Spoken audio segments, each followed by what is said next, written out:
No início dos anos 90, Itamar Assunção reuniu um grupo de mulheres musicistas e batizou a Banda de Orquídeas do Brasil, inspirado por sua paixão por flores e plantas.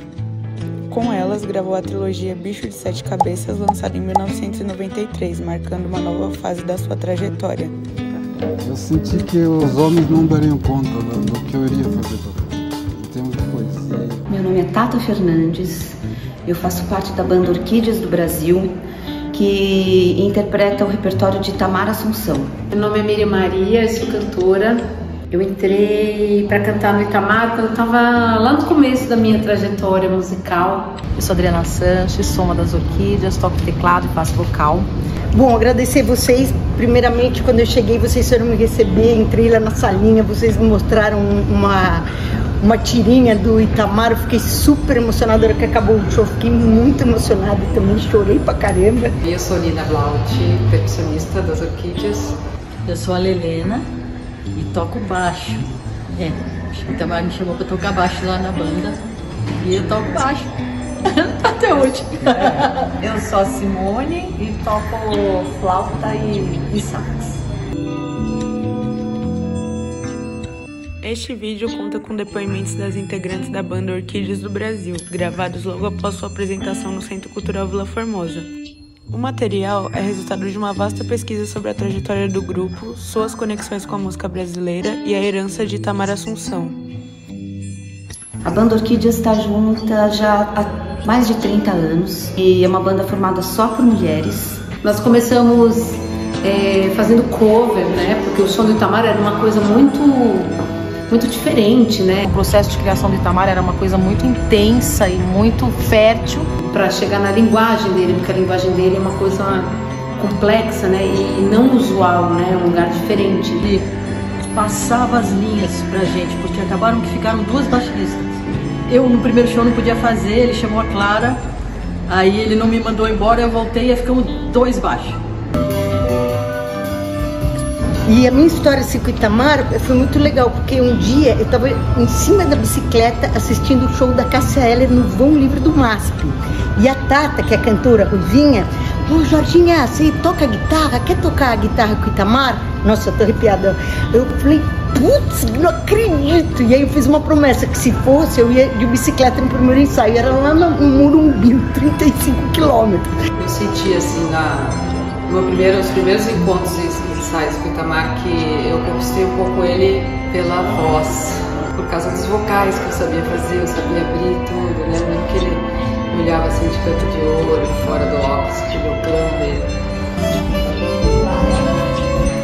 E eu conheci o Itamar através da Vange Millier, que também era uma orquídea na primeira formação, e ela me chamou para fazer parte da banda Isca de Polícia. Mas acho que o que é interessante, porque o Itamar, a linha do baixo é uma referência muito grande nos arranjos dele. E depois nós trabalhamos um tempo com a banda Isca de Polícia. Depois o Itamar queria montar uma banda só de mulheres e me pediu ajuda. O Itamar, para nos juntar no começo, sabe o que ele era? Ele começou fazendo com a gente covers de 3 bandas, de Novos Baianos, Mutantes e... Eu me lembro muito dos Secos e Molhados. Secos e Molhados, na época, o Itamar gostava muito, ele falou, vamos tocar músicas dos Secos e Molhados. Secos e Molhados. Primeira vez a gente fez uma música do Secos e Molhados, pra gente conhecer todas as meninas e tal. E eu conhecia várias garotas que estavam estudando música na Universidade Livre de Música em São Paulo. E eu fui chamando as pessoas que eu conhecia e assim a banda foi se formando. A gente começou a ensaiar e tal, ele viu que tinha dado uma liga e falou, vamos pro estúdio gravar um disco. Ele começou como um trabalho, seria um disco e acabou virando uma trilogia. A cada vez que a gente estava no estúdio preparando, ele chegava com mais composições. Então ele passava uma linha de baixo para mim, outra para Clara. E para as outras pessoas ele passava linhas também. A gente ficou 3 meses no estúdio gravando esse som. E ele ia passando cada frase musical para cada um, assim, né? A gente não conhecia as músicas. Cada dia que a gente chegava no estúdio, ele aparecia com uma música nova. Então a gente ia aprendendo as músicas no estúdio. Foi muito legal a convivência. Ele ia muito na nossa casa. Eu morei com a Tata e com a Miriam durante muitos anos. A gente chamava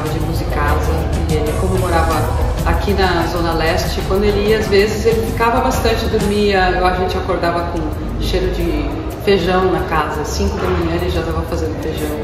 Mesmo porque ele era baixista também. Ele foi baixista do Arrigo, né? E aí, né, acho que o baixo é um elemento importantíssimo. E aí começou a banda, a gente foi ensaiando. Nessas, o John, o Showa, que é do Pato Fu hoje em dia, ele tocava numa banda chamada Sexo Explícito, lá de Minas Gerais. Ele ia sair da banda para montar o Pato Fu, e ele me chamou para entrar no tal do Sexo Explícito. Eu fiquei tocando nessa banda, então eu tava assim com Itamar e fui embora para Londres. Fui morar em Londres 1 ano, jogar futebol lá, tocar, enfim.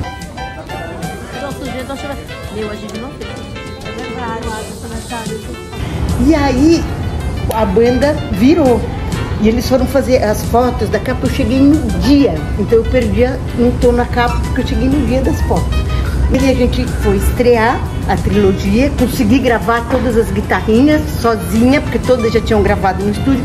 Eu fiquei gravando sozinha, ele deu liberdade pra mim. Jorginha, faz o que você quiser, inventava frase. Aí logo em seguida a gente foi fazer uma temporada no Teatro Martins Pena, na Penha. E aí quando a gente estreou na Penha, ele me deixou de castigo. Um mês, ele ficou uma semana de castigo, eu tinha que ficar... Vou tirar do dicionário a palavra você. Eu achava que era tudo pra mim. E obviamente a gente embarcava nessa obra toda. Ele chegava cada vez com músicas mais lindas. E a gente também foi se empolgando. O baixo é um elemento muito importante no som da Annelise, da filha dele também. E... bom, ele fez... Eu nunca imaginei que pudesse ter 2 baixos numa banda e ele conseguiu fazer com que tivesse. E desse certo. E o que foi onde a coisa aconteceu, porque a essência do trabalho do Itamar tem muito a ver com o teatro, né? Com a expressão cênica, né? E lá a gente se divertiu muito, a gente cresceu, a gente floresceu, né?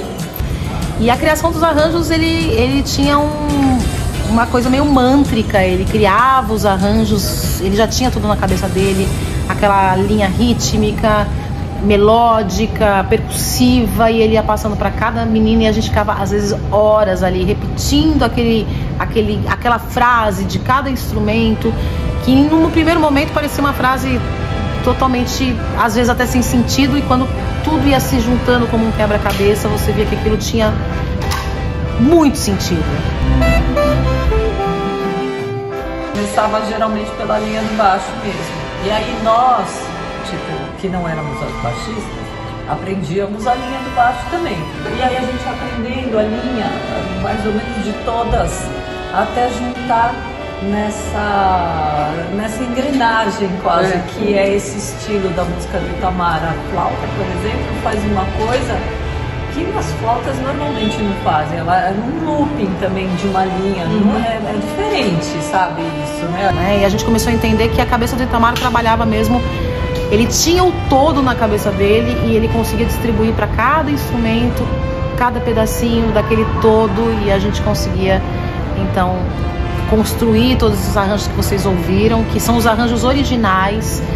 Desde que a gente faz os shows, a gente traz o Bicho de 7 Cabeças na íntegra, com os seus arranjos originais. A gente, na medida do possível, tenta não mudar absolutamente nada, e o Itamar era uma pessoa que cobrava muito essa disciplina. Então, agora quando a gente ouve o disco, depois de 30 anos, né, a gente fala, nossa, como a gente ainda era crua, mas como ele nos dirigiu muito bem, porque ele ia para cada um e falava, você faz isso aqui, ó, tudo, ia para outro e fala, você faz, e aí quando as frases se juntavam, o arranjo se formava. Ele não dirigia, e ele morava na Vila Matilde, então eu pegava ele no metrô, Vila Mariana, ia pro ensaio, a gente ensaiava todo dia, das 9 ao meio-dia, das 9 ao meio-dia, das 9 ao meio-dia, levava ele pra Vila Matilde. Então eu tive um contato muito grande com ele nessa solidão, eu e ele, assim, de caminho. Então, uma experiência super importante pra mim, foi um presente quase que eu ganhei, porque ele ia fazer os shows Alemanha e França, e ele ia fazer solo, mas como eu tava indo na mesma época, ele me abordou na casa de uma amiga. A gente estava lá juntos, ele falou, escuta, você tá indo, eu tô vendo você se programar, você tem esse passado, sei que você não quer tocar comigo. E reuni, eu fui, eu toquei, foi maravilhoso. A gente tocou no Paris com uma banda lá, local. E aí a gente foi tocando todos esses anos, foi maravilhoso, até a morte dele, até o falecimento dele. O Ita tem uma característica de arranjo muito peculiar, muito dele mesmo. Ele criou uma linguagem. Conviver com o Itamar sempre foi prazeroso, desafiador. Ele tirava de cada personalidade da banda, a personalidade de cada menina. Ele tinha uma relação com cada integrante, dentro da personalidade de cada integrante, e ele criava essas relações na música, no arranjo, no convívio. E para mim, eu sei que para todas o sentimento é o mesmo, de gratidão, de felicidade, de privilégio de ter sido escolhida para fazer parte dessa banda que depois de 32 anos faz questão de se reunir sempre.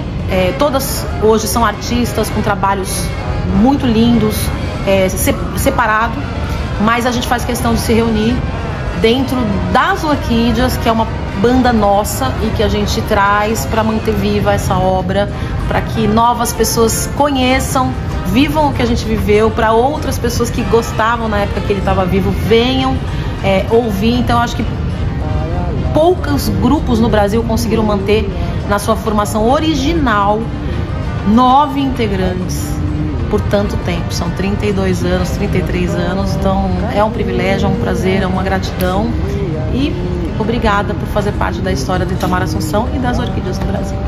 Assim, o Itamar, na minha vida, na minha personalidade, no meu caráter, no meu jeito de tocar, ele me chamava de Jorge, bem Jorge, é muito importante para tudo que eu faço. Eu aqui conversando com vocês, eu na minha casa, com minha mãe, com meus pais, ele tem uma importância muito, muito, muito grande. E para mim ele não morreu, cara, ele tá aqui com a gente, assim, ó. E eu quero agradecer demais vocês, que vocês são muito bonitinhos, vocês receberam a gente de uma maneira muito carinhosa, muito calorosa.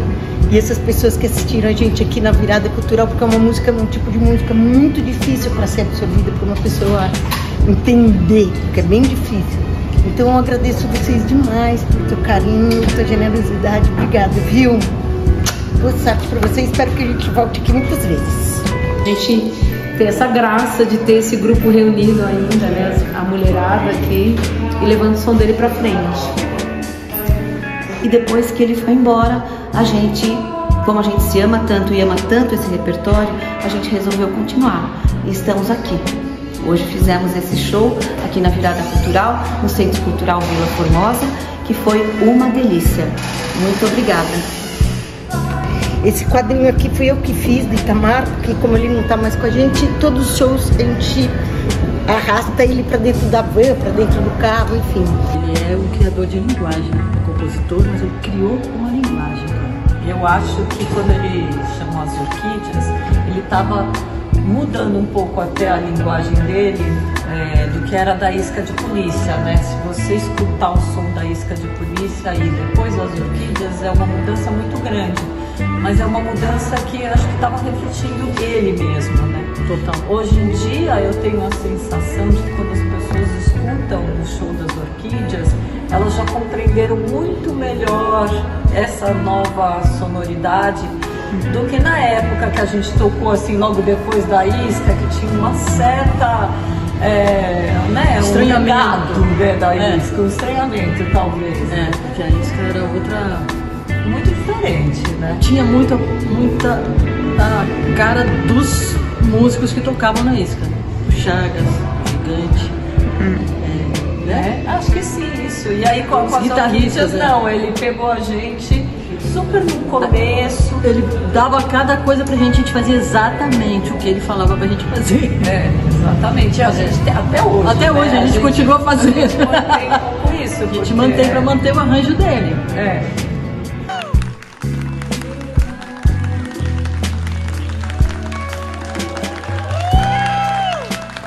Porque senão vira uma outra coisa, e para virar outra coisa é muito rápido. Muito rápido. É muito rápido. A graça é essa grande engrenagem. Engrenagem, é isso.